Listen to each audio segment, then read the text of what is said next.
안녕하세요. 정성산TV입니다. 오늘 전해드릴 소식은 KBS 방송인연합회 자체 분석, 정치 권력에 부역하는 집단은 누구라는 소식입니다. KBS가 대선 1주년을 맞아 여론조사를 하고 그 결과를 뉴스국을 통해 공개했습니다. 여론조사라는 것이 응답자들의 답을 정리하는 것이기 때문에 객관적일 것으로 생각하는 사람이 있다면 3월 8일 KBS 뉴스국을 잘 살펴볼 필요가 있습니다. 1. 어제 뉴스국에서 소개된 여론조사는 윤석열 대통령이 대선 때부터 강조했던 공정 가치를 실현하는지에 관해 묻고 있습니다.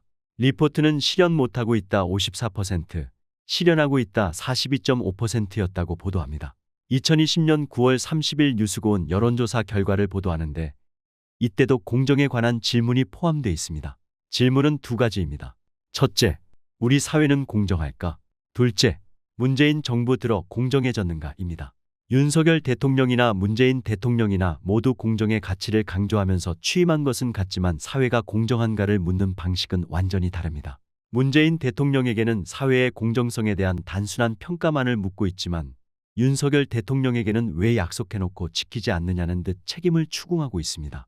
누구에게 더 부정적인 인식을 만들어내는가는 자명합니다. 이런 정도는 과거에 유사한 질문을 고려하지 않은 단순 실수일지도 모릅니다. 2. 어제 보도한 여론조사는 국민의힘 새 지도부 구성 과정에 윤석열 대통령이 개입하고 있다고 생각하는지에 대한 여론을 물어보고 있습니다. 민주당까지 참여하는 선거 과정에 대통령이 개입하는 것이 아닌 자신 역시 당원인 국민의힘 지도부 선출 과정에서, 그것도 당권 후보들이 이른바 윤심 경쟁을 하는 상황에서 대통령이 그에 대해 입장을 밝히는 것을 개입으로 정의하는 것은 억지스러운 궤변이며 적어도 논란이 있는 관점입니다. KBS는 이를 개입으로 단정하면서 마치 윤석열 대통령이 부당한 선거 개입이라도 한 것처럼 몰아가고 있습니다. 정작 KBS가 여론조사 질문을 통해 정치에 개입하는 사례입니다. 3. 진짜 황당하고 역겨운 내용은 따로 있습니다. 어제 여론조사 보도 두 번째 꼭지는 2024년 국회의원 선거에 관한 인식을 조사하는데 정부 견제 위에 야당을 지지해야 한다는 의견과 정부 지원 위에 여당을 지지해야 한다는 것 중에 하나를 선택하도록 하고 있습니다. 선거의 구도를 묻는 일반적인 형태입니다. 그런데 총선과 관련된 가장 최근의 유사한 사례를 보면 항상 이렇지는 않은 것 같습니다. 2019년 12월 27일 뉴스구이 총선 110일을 앞두고 여론조사를 했는데 그때는 조사의 관점과 설문 방식이 완전히 다릅니다. 당시 KBS는 내년 2020년 총선 구도를 물으면서 보수 야당 심판과 정부 실정 심판에 대해 찬성과 반대 의견을 묻고 있습니다. 2019년 질문은 조사를 빙자한 노골적이고 악의적인 정치 부역질입니다. 어떤 정부든 소위 실정이라는 것이 인식되기 위해서는 그 정부가 채택한 정책의 결과가 드러날 정도로 시간이 필요한 법입니다. 따라서 정권 초중기의 정권의 실정을 심판하자는 말이 나올 일은 많지 않습니다. 반대로 정권 초기 정권의 어젠다를 밀어붙이는 경우가 많기 때문에 정권 견제의 관점이 더 유효합니다. 2019년 12월 여론조사는 정권 견제가 아닌 정부 실정 심판이라는 질문을 하는데 그 이유는 아마도 그와 같이 제시된 보수 야당 심판이라는 프레임을 들이대기 위한 것으로 보입니다. 선거 여론조사의 인식을 조사하면서 야당을 심판하자고 하고 그것도 보수라는 딱지까지 붙이는 경우를 본 적이 있나요? 더 황당한 것은 당시 야당인 자유한국당이 과반은커녕 원내 일당도 아니었기 때문에 심판을 받아야 할 대상도 아니었다는 점입니다. 국회 선진화법에 따른 필리버스터 등으로 당시 야당이 정부 여당의 정책에 제동을 걸기도 했지만 그것은 아주 제한적인 수준에 그쳤고 당시 더불어민주당이 패스트트랙을 가동해 선거법을 강행 처리한 점 등을 감안하면 보수 야당을 심판한다는 프레임은 억지스럽기 짝이 없습니다. 그런 시기라면 정작 더불어민주당이 과반을 한참 넘긴 거대 야당으로 법안 강행 처리를 밥 먹듯 하는 지금이야말로 좌파 야당 심판의 관점을 물어야 할 때가 아닌가요? 왜 똑같이 다가올 총선에 대한 인식을 물으면서 2019년 12월에는 보수 야당 심판과 정부 실정 심판에 대한 찬반을 묻더니 2023년 3월에는 정부 견제와 정부 지원 중에 선택하도록 할까요? 만약 2019년에 프레임이 문제가 없다면 2023년에도 동일한 기준으로 질문을 해야 할 텐데 왜 이번에는 은근슬쩍 바꿨을까요? 2019년에 프레임이 틀리지 않았다면 이번에도 같은 프레임으로 질문했어야 합니다.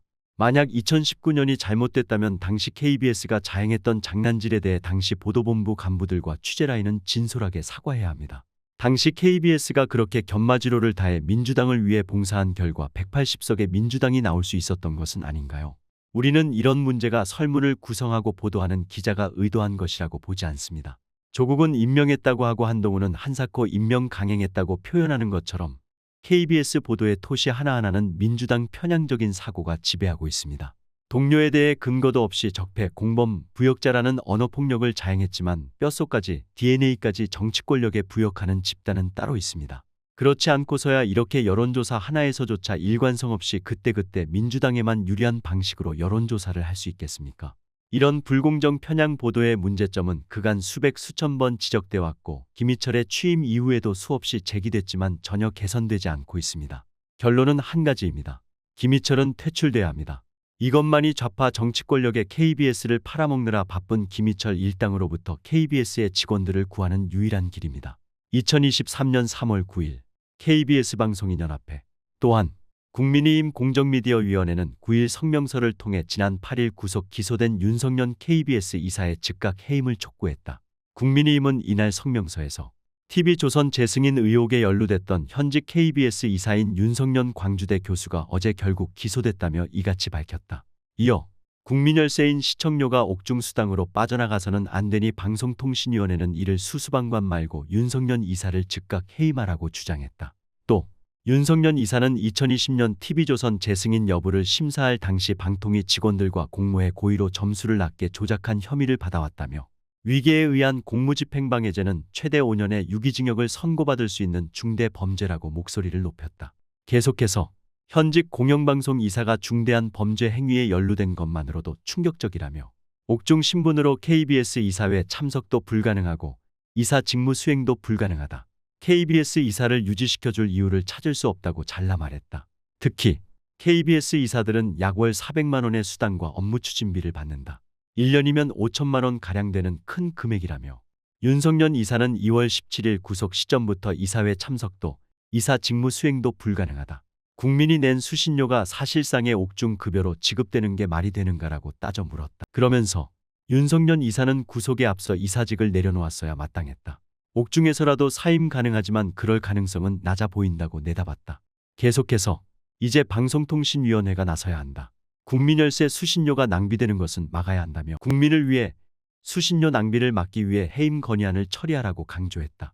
한편 방송통신위원회 방통위는 지난 2008년에 방송과 통신의 융합이라는 시대적인 변화의 요구를 수용하기 위하여 방송위원회와 정보통신부가 통합해 탄생했다.